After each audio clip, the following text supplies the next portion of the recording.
Daniel Cormier, a former champion of the Ultimate Fighting Championship, has made light of the fact that he would beat Mike Tyson in a street fight between the two of them by joking about the strategy that he would use. The field of war is the best place to determine whether or not he is capable of doing anything. Keep up with the news to find out more about this amazing pairing. First, let's dig into an overview of the fighters. Daniel Cormier is largely recognized as one of the most accomplished MMA competitors in Ultimate Fighting Championship (UFC) history, which may surprise MMA fans who have only recently discovered the sport. In his career, he has only lost against Stipe Miocic and Jon Jones, both of whom are recognized as the greatest of all time, GOAT, in their respective weight divisions. The former two-weight champion defeated some of the world's top boxers throughout his career, and he was only ever defeated by those two men. Non-MMA fans have occasionally wondered how someone with Cormier's physique could make it all the way to the top. This interest eventually led to the spread of an amusing tweet claiming that DC would kill Tyson in a street brawl. Even though there is no way to tell what would happen if it happened with both guys in their prime, the champion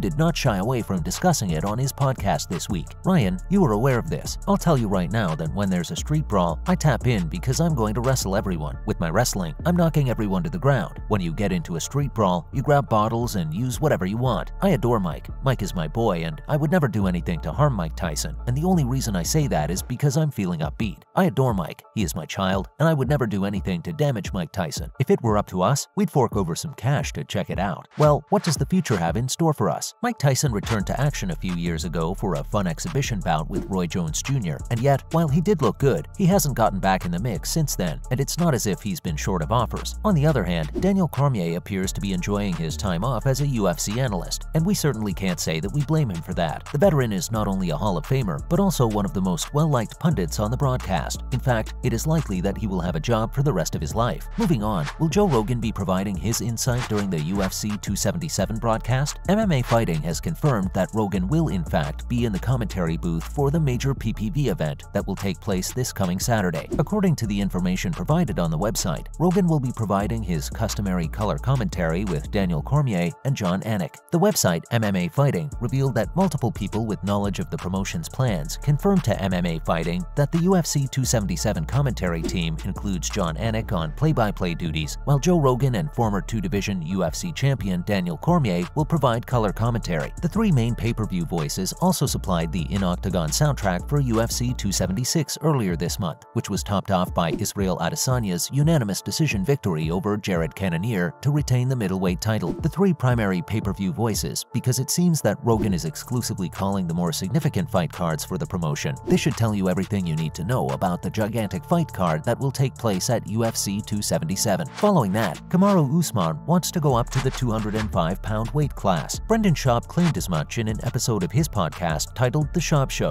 which is made available on Sportskeeda, stating that Usman is much too little to be making such a significant shift. He said, "I don't comprehend it. He's really rather tiny. Him versus Yeezy? What? His lower body is the component that is not classified as light heavyweight. His lower body does not weigh very much." However, Schaub would declare that he somehow could imagine a fight between Usman and Jan Blachowicz. That pairing doesn't seem all that weird to me. Jan's a big 205er, extremely large. I'm curious as to whether or not the power would be a problem. The strength of Jan, but the speed, the cardio, and the movement of Kamaru are completely beyond my comprehension. Moving up two weight categories at once, I am curious to whether or not the UFC would be interested in doing that. Next up, the move of Usman in the light heavyweight division. Usman stated the following in a previous interview that was made available through bjpen.com. "We're going in there, and we're entirely focused on Leon Edwards. But after Leon Edwards, we have our sights set on the light heavyweight division. Whether it's Jan or Yeezy, whomever it is, that's what we want. That's what we have our minds set on. I want to prove to the world that there's a reason why they say pound for pound, and I'm going to do it by being as strong as possible. That indicates that I am capable of going in there and not only holding my own pound for pound at any given time, any given moment, or any given weight, but I am also capable of coming out on top. I'd like to have the ability to demonstrate that." It is not yet known whether or not Usman will be given the opportunity to compete in a heavier weight class, but in order for that to happen, he will first need to defeat Leon Edwards at UFC 278. Moving on, Georges St-Pierre leaves himself off his UFC Mount Rushmore list, joining Khabib, McGregor, Jones, and Silva. Georges St-Pierre chose 4 MMA athletes for the UFC's Mount Rushmore, but did not include himself. It should come as no surprise that Khabib Nurmagomedov will be there. St-Pierre selected Conor McGregor, Jon Jones, and Anderson Silva as Khabib's opponents. Royce Gracie was also mentioned. MMA fans and the media often debate the UFC Mount Rushmore. It was inspired by the American National Memorial statues of George Washington, Thomas Jefferson, Theodore Roosevelt, and Abraham Lincoln. From 2008 through 2012, 2013, St-Pierre held the UFC welterweight title. In November 2017, he defeated Michael Bisping after coming out of retirement. GSP has been linked with a rematch with Khabib following his retirement and has named the Dagestani wrestler as his first choice for his UFC Mount Rushmore fight. According to Complex Sports, Khabib Nurmagomedov was unbeaten and may have never dropped a round. Who has the most flamboyant personality? Jon Jones and Anderson Silva's highlight reels are astounding. Who upped the stakes in terms of pay-per-views and public knowledge of sports? McGregor. Now it's my turn. Who was the first to change the game? What about Royce and Gracie? St-Pierre has retired from fighting, but he is open to a grappling bout with Nurmagomedov as long as it is not too competitive. Why not? Especially if it's a well-organized novelty battle. I'm still working in show business and in good condition. Professional training is still something I do. I understand. Some men have inquired whether I plan to return. No, I'm 40. Done. I'd like to remain in the game. Finally, after her most recent victory, Amanda Nunes has surpassed Valentina Shevchenko to take the #1 spot in the UFC's pound-for-pound rankings. Amanda Nunes was able to get her vengeance on Juliana Pena in their highly awaited rematch for the UFC bantamweight title last Saturday night at UFC 277. The Lioness was attempting to avoid a second consecutive loss to the Venezuelan vixen after Pena stunned the world by submitting the GOAT at UFC 269 last December. The rematch, with the exception of a few close submission attempts, was pretty one-sided, with Nunes dominating Pena for long stretches of their 5-round battle. Amanda was victorious on the judges' scorecards, and as a consequence, she was able to reclaim her champ